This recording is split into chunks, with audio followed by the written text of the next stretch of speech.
हाँ बेटा, हम लोग इस बैच में पढ़ रहे हैं ग्रामर, जिसमें सिंथेसिस चल रहा है, सिंपल सेंटेंस ना। इसमें हम 4 पॉइंट पढ़ चुके हैं। Nominative absolute, infinitive, participle, noun और केस एंड पोजीशन। बहुत सारे लड़के अभ्यास कर रहे हैं, बहुत खुशी होती है। आपके प्रयास को देखकर बहुत ज्यादा खुशी होती है।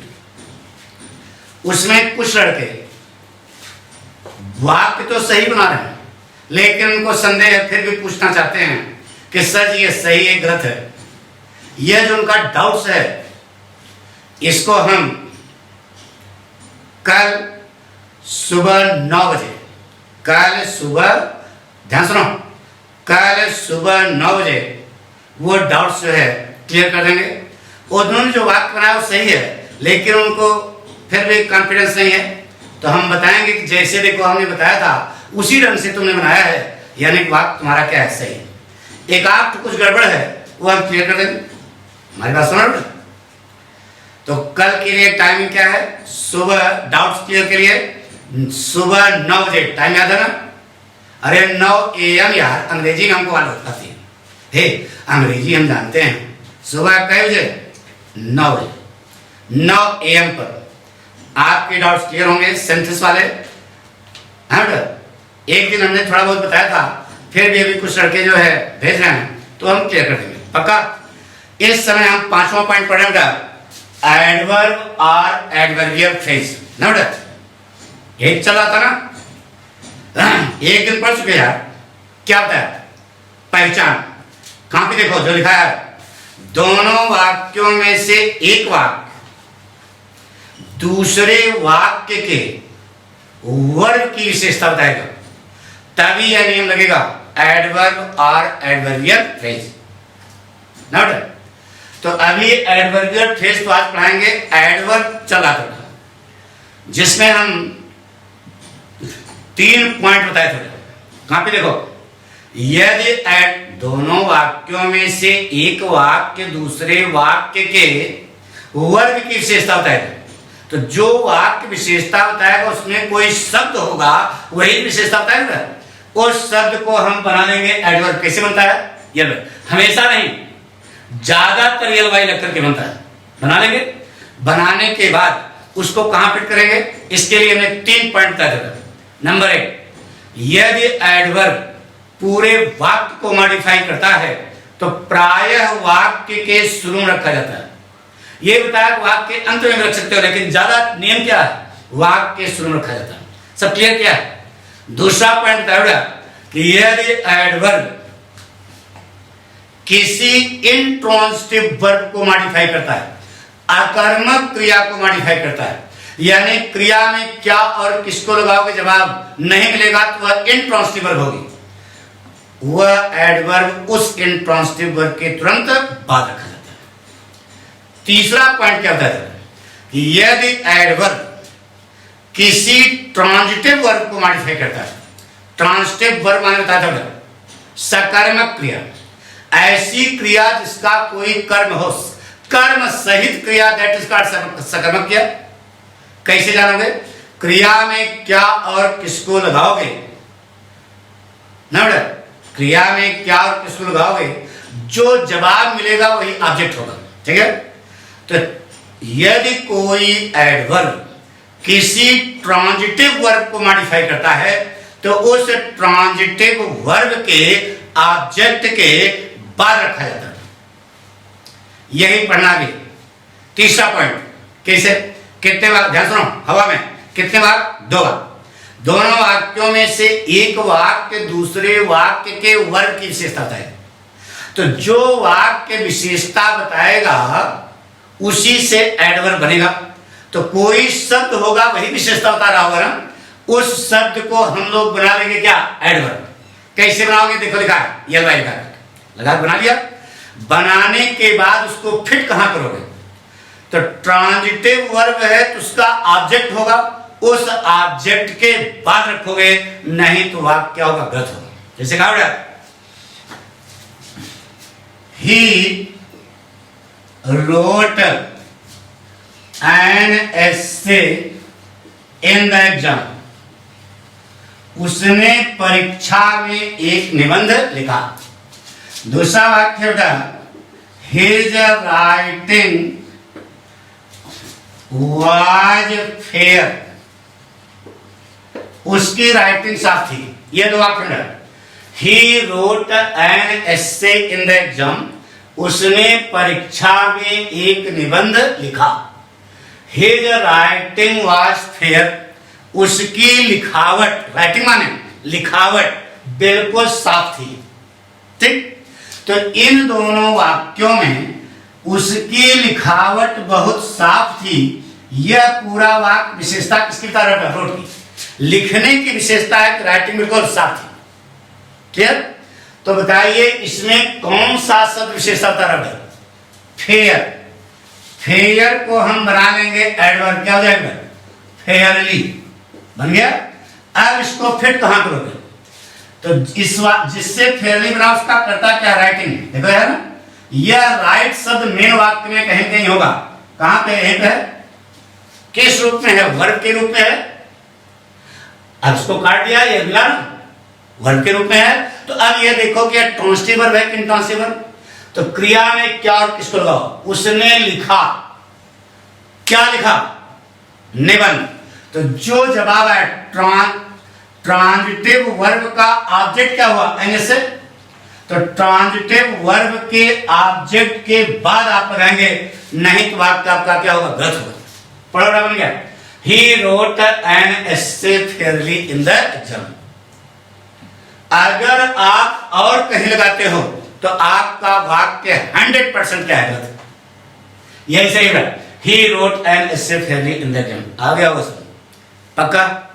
नहीं आ सकता। जैसे कहा बेटा, नोट कर लिया करो बेटा, जितना बताया उतना नोट कर लिया। सीधे बता रहे हैं ट्रांजिटिव वर्ब के ऑब्जेक्ट के बाद फिट होगा। जैसे कहा बेटा, सी ने लात मार दी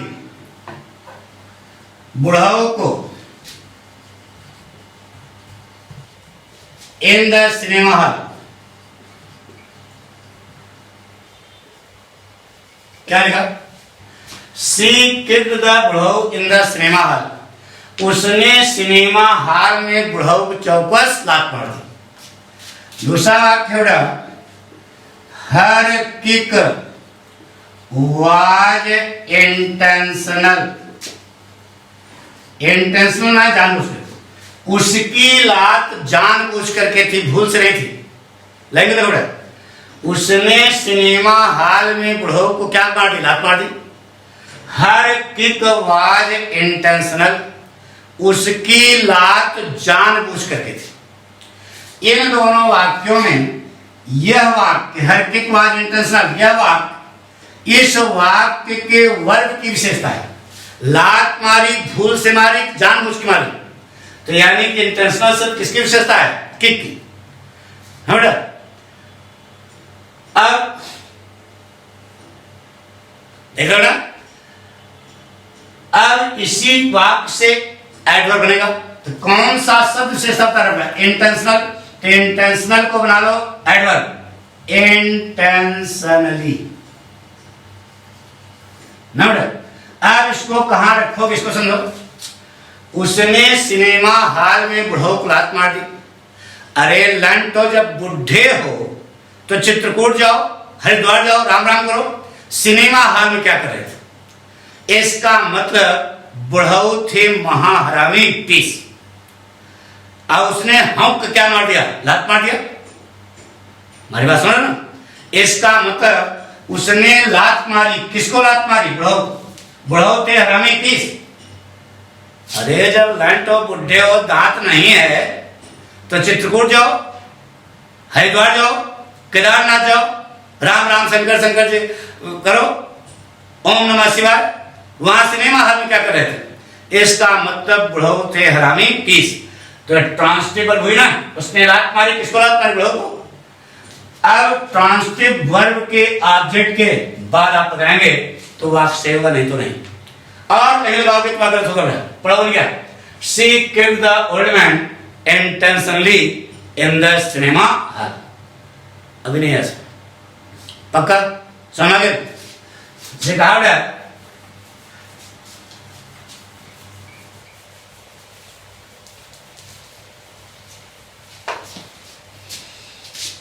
the hunter killed a deer in the forest।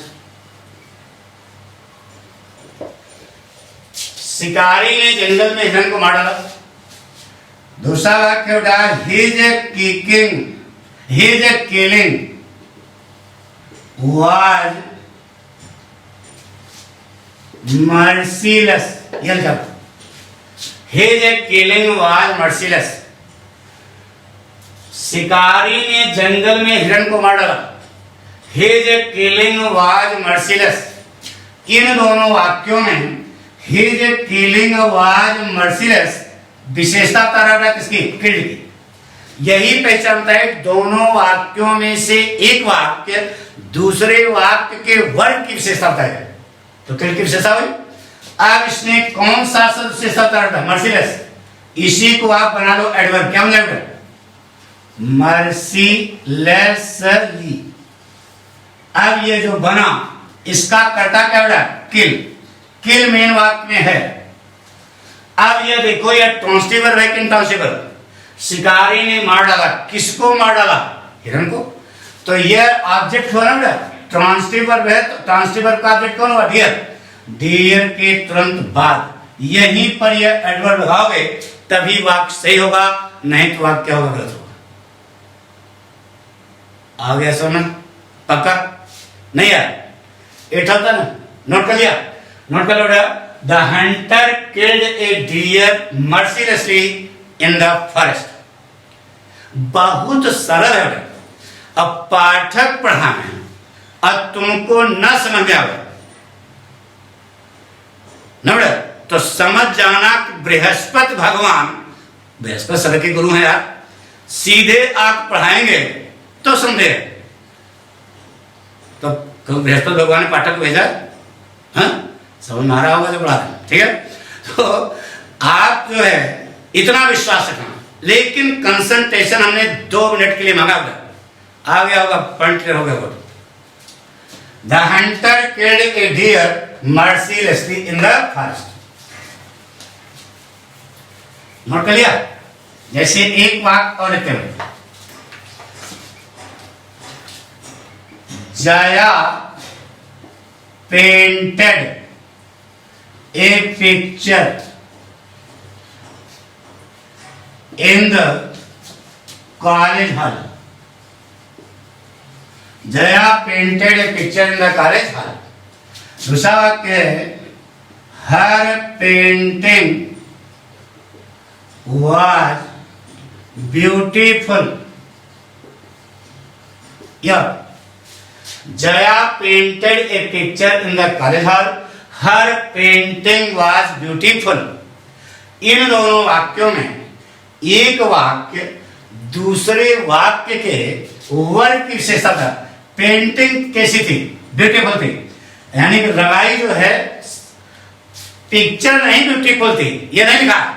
Picture beautiful थी कि अगली थी, इससे मतलब नहीं। पेंटिंग जो थी, जो रंगाई थी, वह सुंदर थी। इसका मतलब यह वाक्य इस वाक्य के वर्ग की विशेषता बता रहा है, पेंटेड विशेषता बता रहा है। अब बताइए कौन सा शब्द विशेषता बता रहा है? ब्यूटीफुल। ब्यूटीफुल को बना लो एडवर्ब। क्या हो जाएगा? Beauty fully. ना बेटा, अब ये जो बना इसको कहा रखोगे? बार बता रहे हैं जिस वाक्य से बना उसका जो करता है पकड़ो। करता क्या है? पेंटिंग। पेंट शब्द मेन वाक्य में है। अब देखो ये ट्रांसिटिव वर्ब है कि इंट्रांसिटिव वर्ब? जया ने पेंट किया। क्या पेंट किया? एक तस्वीर। तो ट्रांसिटिव वर्ब का ऑब्जेक्ट कौन है? ए पिक्चर। उसके तुरंत बाद ये लगाओ, और कहीं लगाओगे तो वाक्य होगा। सेंटेंस पढ़ो, बन गया Jaya painted a picture beautifully in the college hall. Note कर लिया? नहीं समझ में आ गया? पक्का?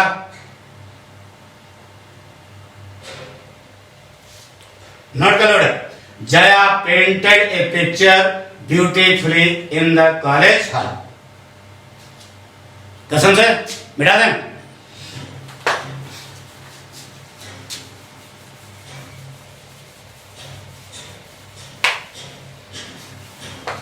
इससे कहा बेटा, he drove the car on the road। उसने सड़क पर कार चलाई। दूसरा बात, her driving was fast। उसकी ड्राइविंग क्या थी? फास्ट। इन दोनों वाक्यों में एक वाक्य दूसरे वाक्य के वर्ग की विशेषता दर्ज। हर ड्राइविंग वाज फास्ट, यह पूरा का पूरा वाक्य विशेषता किसकी तरह ड्रॉप की? धीमे चलाए तेज? अरे चलाने की विशेषता ना तेज। तो हम फास्ट को एडवर्ब बना लेंगे। कैसे बनता है? ये वाले करके ना लगाना, क्योंकि आपको हम बता चुके हैं कि ज्यादातर ये वाले करके बनता है, कोई जरूरी नहीं है। फास्ट जो है यह एडजेक्टिव भी है और एडवर्ब भी है। एडजेक्टिव भी है और एडवर्ब भी है। तो सीधे सीधे केवल फास्ट बचेगा। ये वाई इसमें लगाना नहीं, अच्छा हो जाएगा। आप इसीलिए कहा था ज्यादातर ये वाई करके बनता है, हमेशा वाई करके नहीं बनता। अब यह एडवर्ब है, यहां एडजेक्टिव है। अरे ये नाउन है, इसकी विशेषता है। लेकिन ये जब फास्ट दूसरा लिखा तो क्या हो गया? एडवर्ब। इसमें एलवाई ना लगाना। अब देखो ये कहां रखोगे? उसने चलाया, क्या चलाया? कार। तो ट्रांजिटिव वर्ब का ऑब्जेक्ट, ऑब्जेक्ट के तुरंत बाद पढ़ो क्या बन गया? He dropped the car fast on the road। आंधी नहीं मारना, यानी वाक्य 100% सही होना चाहिए। ठीक है। अब आप कहोगे he dropped the car fastly on the road, तो लंट वाक्य गलत हो गया, क्योंकि फास्ट जो है खुद क्या है? एडवर्ब भी है और एडजेक्टिव भी है। तो इस समय यहां तो एडजेक्टिव है, लेकिन यहां तो लगा रहे क्या हो गया? एडवर्ब हो गया। यहां एडवर्ब लगाने की जरूरत नहीं। सिर्फ ब्यूटीफुल लिखा था भी। हर पेंटिंग वाज ब्यूटीफुल, तो ब्यूटीफुल एडजेक्टिव है, उसको एडवर्ब बनाने के लिए हमको बनाना पड़ा ब्यूटीफुली। लेकिन फास्ट जैसे कुछ शब्द ऐसे हैं जो एडजेक्टिव भी हैं और एडवर्ब भी हैं, तो उसमें एलवाई लगाने की कोई जरूरत नहीं। पक्का? डालें? नोट कर लिया? अरे यार इतना कॉन्फिडेंस, अरे सीधे समझो, एलवाई नहीं। ऐसा शब्द जो सीधे वर्ब की विशेषता बताता है उसी को एडवर्ब कहा जाता है। तो फास्ट जो है इसकी विशेषता है ड्रॉप की, इसलिए एलवाई लगाने से आपका वाक्य होगा गलत होगा। फास्ट एडजेक्टिव भी है और एडवर्ब भी है। तो he drove the car fast on the road. बता दें? नोट कर लिया? गुड। अब देखो अच्छा ईमानदार, ये बताओ पाठक पढ़ा रहे हैं, ईमानदारी से बताओ समझ आ रहा है नहीं आ रहा? तो एक काम करो, इसे शेयर करो, सब्सक्राइब करो, लाइक करो, तुरंत करो। नहीं पढ़ाएं क्या कर लोगे? लंच समझते हो क्या है आपको? पढ़ने आप आए हो, कुछ दे रहे हैं तो उसको गेन कर रहे हो ना। समझ में भी आ रहा है कि नहीं? अगर बेटा तुम्हारी समझ नहीं आ रही तो समझ जाना कि आपकी गलती नहीं, किसकी गलती है? पाठक। क्योंकि गुरुजी कैसे बता रहे हो हमको नहीं समझ आ रहा। हमारी बात सुनो, उसमें हम अपनी कमी मानते हो तो उसमें हम सुधार भी करेंगे, और इससे हमारी समझ से जितने लड़के पढ़ रहे हैं उनको समझ आ गया होगा पाठक की भाषा। चैलेंज करते हैं बेटा, अगर आप 10 दिन पाठक के लिंक में रहो, पूरा एपिसोड देखो 10 दिन लगातार, तो बिना पूरा एपिसोड देखे हुए आप अपनी मोबाइल बंद नहीं करोगे। यह हमारा चैलेंज है।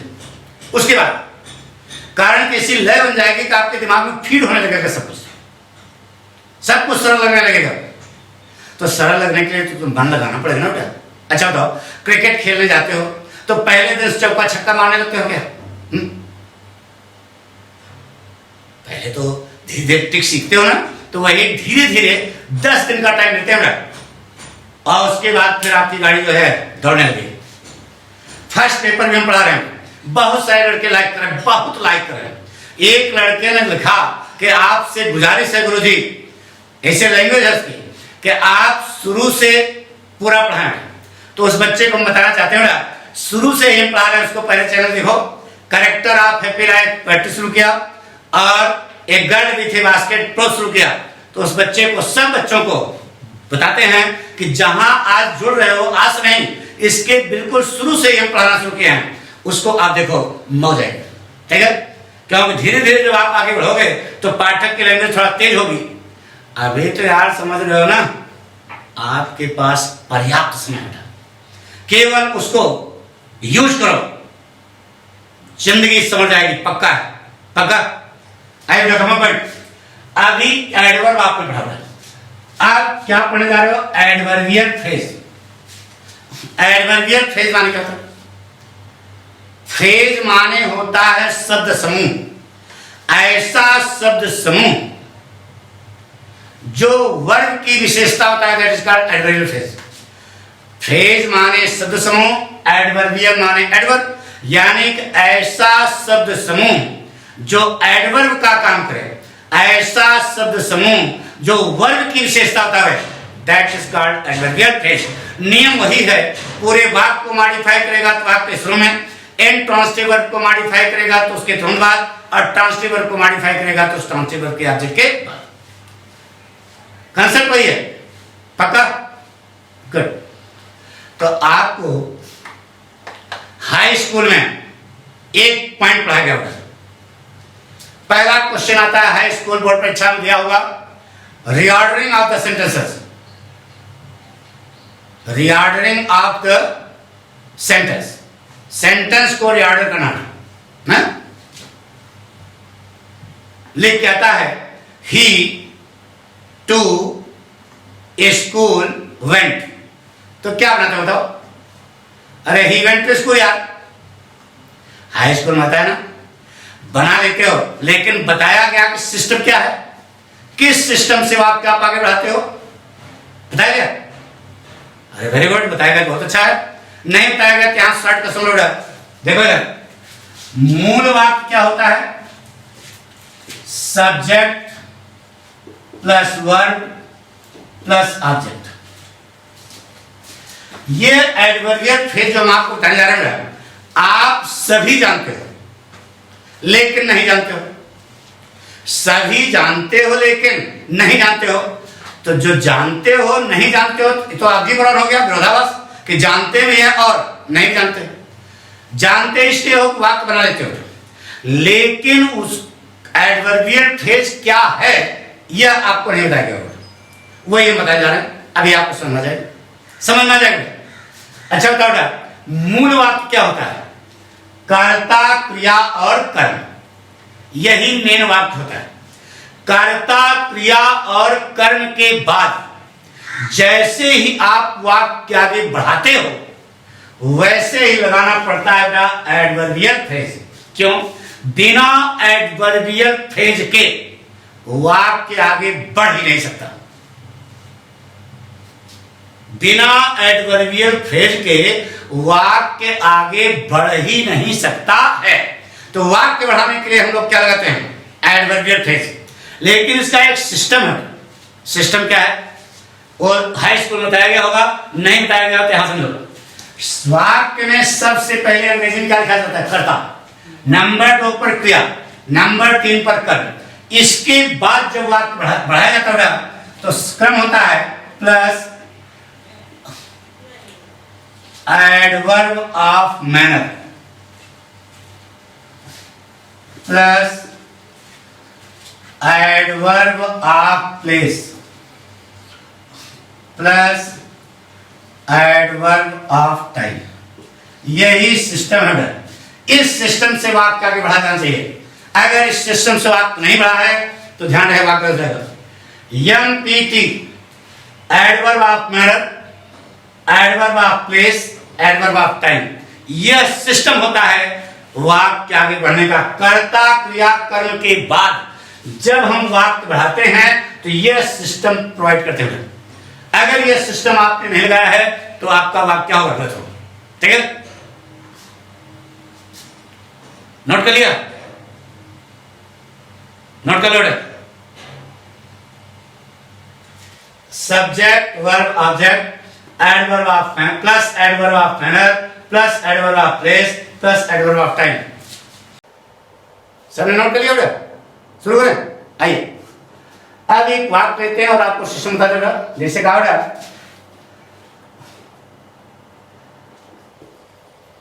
दे played the game, they played the game. दूसरा वाक्य है their playing was skillful,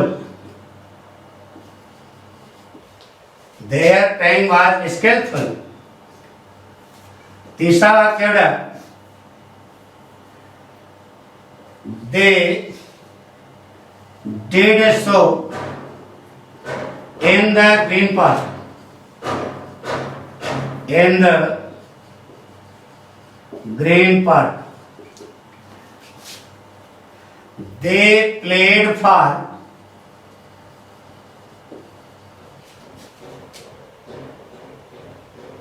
2 hours। यह वाक्य है। दे प्लेड 4 वाक्य हैं। अब इन वाक्यों को आपको जोड़ना है, भड़बड़ाना जरा सा नहीं। पहले 2 वाक्य जोड़।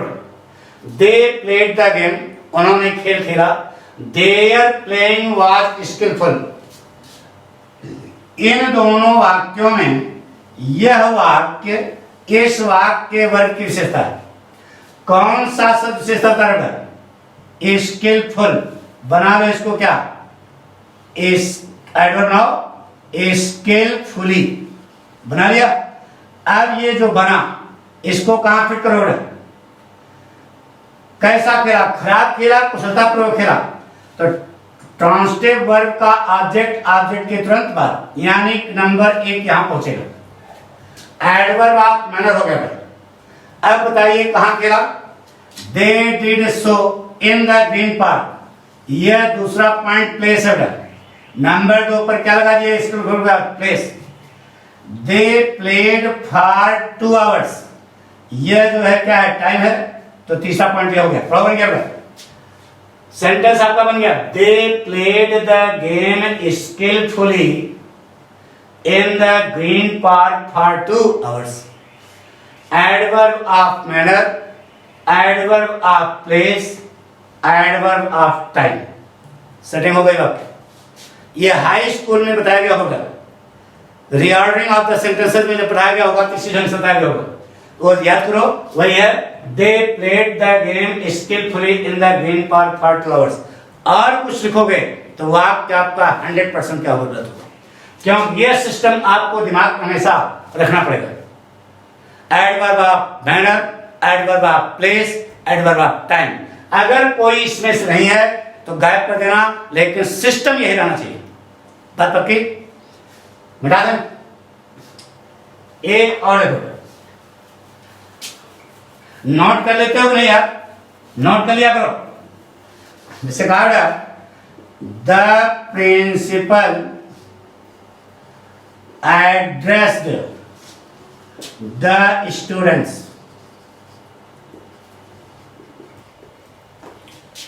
दूसरा वाक्य है he did so on the prayer ground।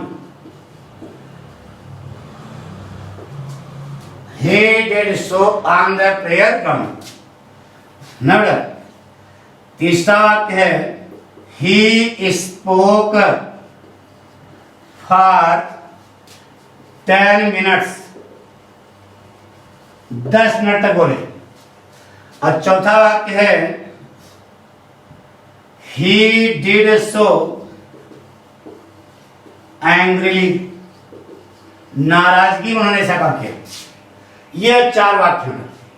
अब आपको सेट करना है। पहले यह करता है, यह क्रिया है, यह करना है, यही मेन वाक्य है, यह इसी बना रहेगा।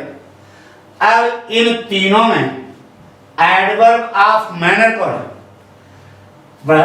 प्रधानाचार्य ने विद्यार्थियों को संबोधित किया, प्रेम से संबोधित किया, नाराजगी से। मैनर क्या था?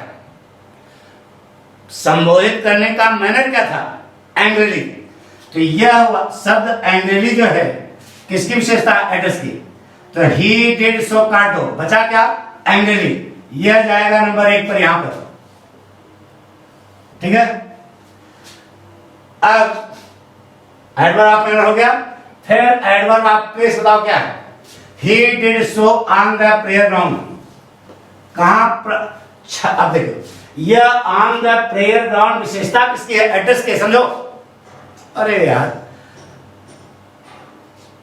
कक्षा में संबोधित किया कि छत पर संबोधित किया कि मैदान में संबोधित किया, प्रार्थना, अरे जहां क्रिकेट खेलते वहां प्रार्थना स्थल पर संबोधित किया, यानी कि यह संबोधन कहां हुआ? प्रार्थना स्थल पर। तो यह जो है विशेषता किसकी है? एड्रेस की है। अरे यार समझ, संबोधन कहां हुआ? संबोधन की विशेषता क्या थी? कि प्रार्थना स्थल पर हुआ, यानी कि यह जो है विशेषता बता रहा है एड्रेस की। तो ही डिड सो काट दो, बचा क्या? On the prayer ground. यह दूसरा पॉइंट है, यहां पर जाएगा। अब तीसरा क्या है? Adverb of time. कई मिनट बोला, अरे संबोधन करोगे तो मुंडा मनमोहन सिंह बन को बोलोगे, बोलोगे ना मोदी बन करके। तो ही स्पोक काट दो, कितने मिनट? 10 मिनट। यह तीसरे पॉइंट पर जाएगा। सेंटेंस पढ़ो, बन गया। तीसरा पॉइंट यहां जाएगा, पढ़ो। The principal addressed the students angrily on the player ground for 10 minutes. कोई कठिन होता तो नहीं आया समझ? आ रहा है ना? बिठा दें? पक्का? गुड।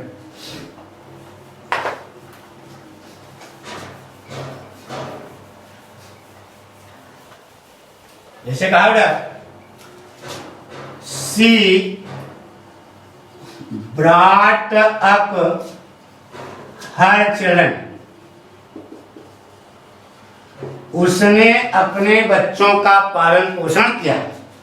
दूसरा वाक्य है she did so in the village. She did so in the village. तीसरा वाक्य है सी ब्रॉट अप देम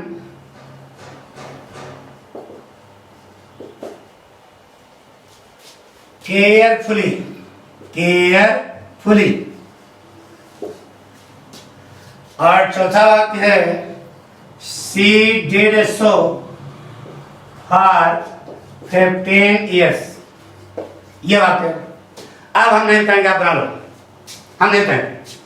अरे भैया तुम हम कुछ करोगे यार, हम अपना से चो कर रहे हैं, हमारे चो करने से थोड़े तुमको आएगा, तुम्हारा दिमाग चलना चाहिए ना। बना दो बेटा, फट से, शाबाश।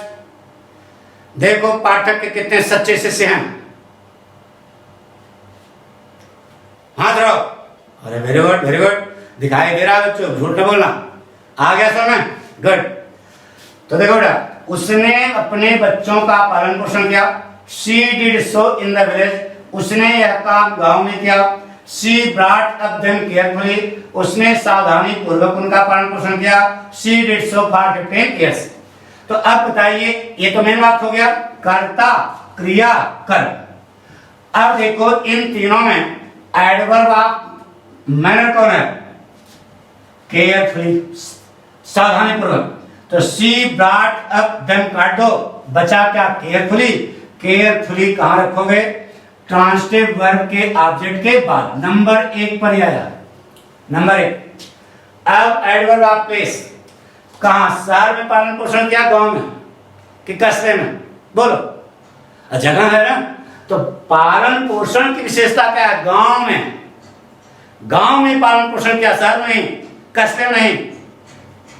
तो ये मेन, ये सब घूम फिर करके इसी वर्ग की विशेषता बता रहे हैं यार, इसी के तो फिर कहोगे।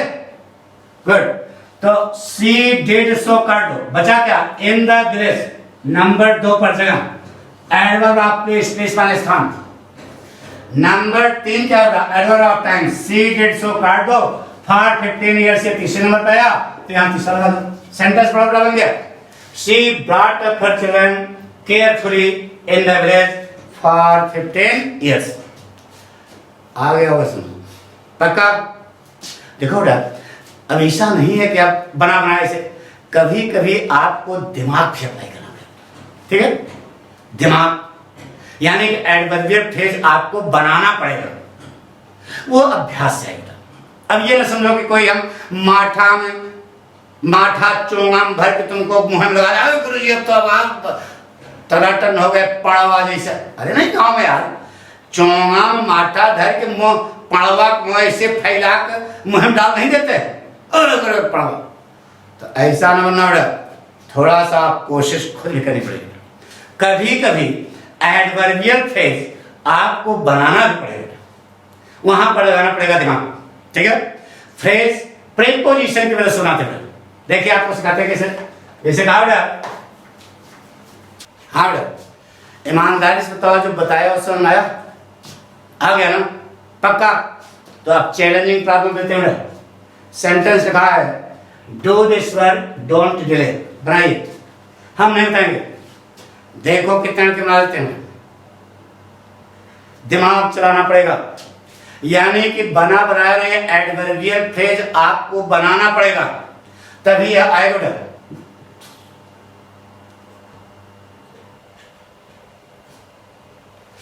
Do this work don't delay, थोड़ा सा दिमाग अप्लाई करो। दो वाक्य हिंदी में, इस कार्य को करो देर मत करो, हिंदी पहले बना लो, अपने आप आ जाएगा। बोलो हिंदी क्या बनाओ, बिना देर किए हुए यह कार्य करो, तो बिना के अंग्रेजी क्या होती है, विदाउट, तो डू नॉट की जगह हमने क्या लगा दिया, विदाउट,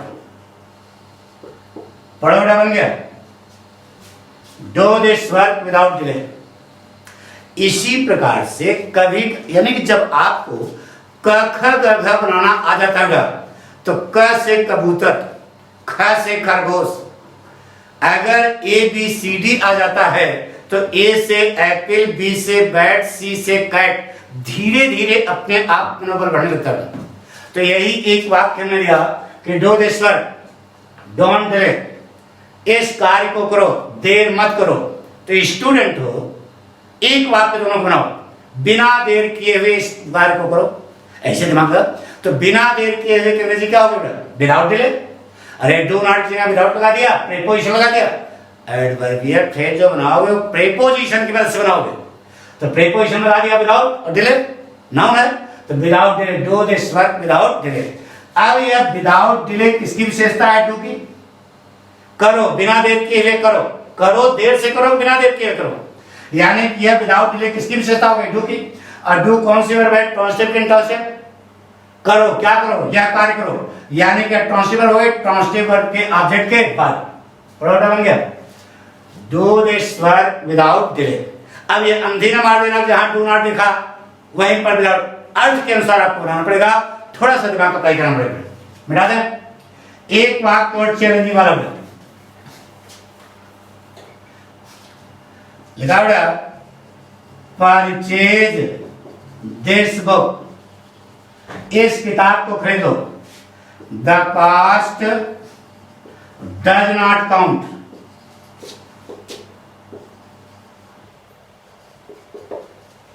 इस किताब को खरीदो, कीमत की कोई गणना नहीं है, यानी कीमत की कोई परवाह नहीं है। थोड़ा सा स्टूडेंट हो, अब इंटर्न आ गए, थोड़ा सा दिमाग चलाओ, अनुभूत करो कि हम इस वाक्य को कैसे कह लें कि एक वाक्य बन जाए। बनाओ बनाओ, अपने मन से बनाओ बेटा, तब देखो बेटा, दिमाग, हमारा काम है दिमाग खोलना, दिमाग जब खुल गया जो भी समस्या आएगी आप हल कर लो। तो इस वाक्य को हिंदी में ऐसा बनाओ कि एक वाक्य हो जाए और दोनों वाक्यों का अर्थ उसी एक वाक्य में जाए। लिखा है इस किताब को खरीद लो, कॉस्ट डज नॉट काउंट, कीमत की कोई गणना नहीं, मतलब कीमत की कोई परवाह नहीं।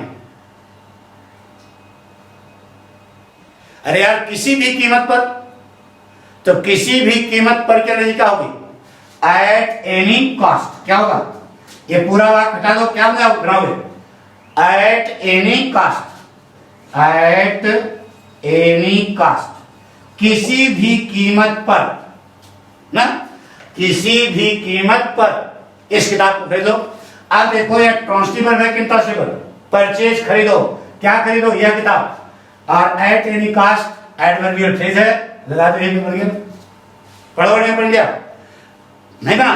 Purchase this book at any cost, किसी भी कीमत पर इस किताब को खरीद लो। नहीं यार सुनो, आएगा के बाप को ना पड़ेगा, तो दिमाग क्यों लगा दिया कि कास्ट की कोई गणना नहीं, मतलब किसी भी कीमत पर, तो किसी भी कीमत पर की अंग्रेजी क्या होगी? At any caste. लगा दिया, खर्च बन गया पक्का। जैसे कहा गया, एक वाक्य जोड़ देते हैं उसके बाद, जैसे कहा गया लिखे, दे हैड विजिटेड द ताज, वे ताज देख चुके थे। द सनसेट, सूर्यास्त हो गया। हमने कहा आपको बना लो, they had visited the Taj the sunset. आपको एडवर्बियल फ्रेज बनाना पड़ेगा। नाउन के पहले प्रीपोजिशन में करके बनाना पड़ेगा। अब एक भी एक हेडर पढ़ाएंगे, उसमें भी आएगा नाउन अथवा जेंड के पहले प्रीपोजिशन। बहरहाल भी ऐसी सुना एडवर्बियल फ्रेज को बनाओ। एक लड़के ने बनाया कि दे had visited the Taj before the sunset. हमने कहा वाक्य सही है, लेकिन यह सिंपल सेंटेंस नहीं हुआ,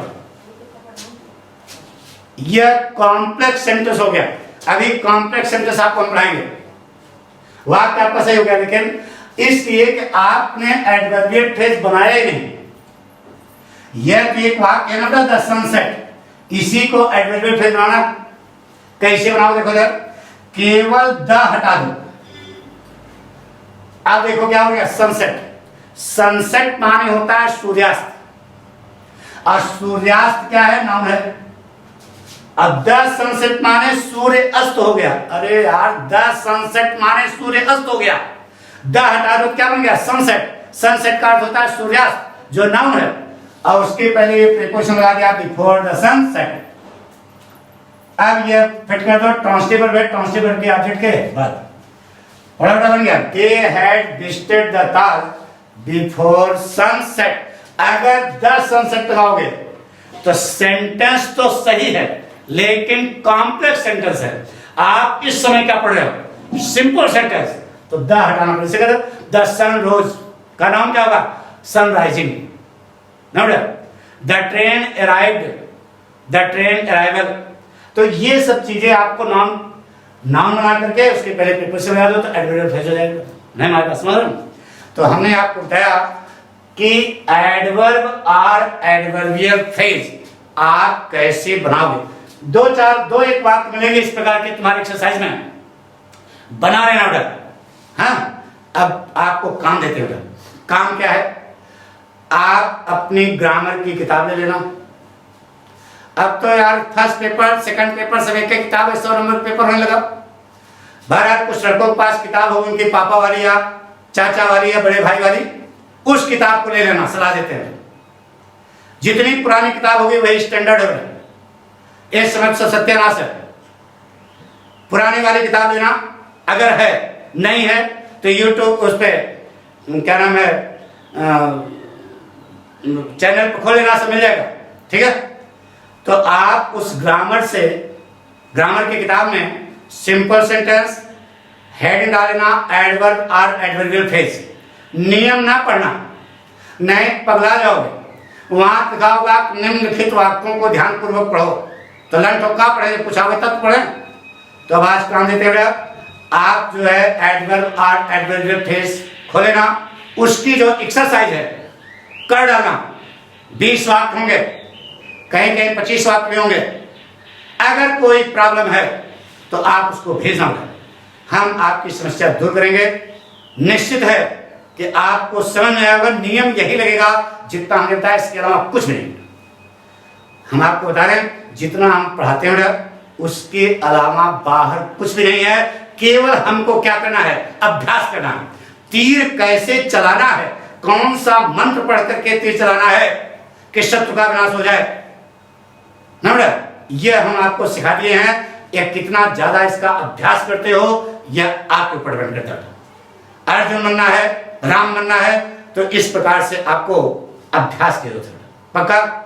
इसी के साथ अब अगले एपिसोड में कल पढ़ाएंगे अगला है। Thank you. ये हो गया।